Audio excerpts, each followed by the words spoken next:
Primato del meeting in questa gara di Djuric 1.05.23, nuotato nell'edizione 2012 con i 2001, però di difficile attacco a questo primato. Sono il primo anno ragazzi, con Zammattio il più veloce in questi turni di qualificazione. Quelli della mattina hanno dato 1.11.72, in questo momento è Paolo Nalato però al comando, partito con più decisione il portacolori della Riviera Nuoto. Vediamo a metà gara Nalato, Zammattio, Pengue nell'ordine. 33,48 per Paolo Nalato, Daniel Zammattio 33,72, 34,73 per Jacopo Pengue, che segue in terza posizione.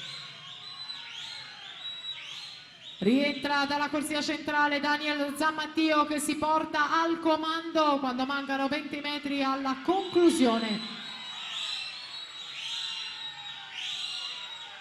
Primato di Djuric 1.05.23 che sfuma via. Vediamo però il tocco e la vittoria di Daniel Zammattio, per lui 1.11.96 davanti a Paolo Nalato 1.12.33. Il terzo posto che va a Tobia Svaldi Antares 1.12.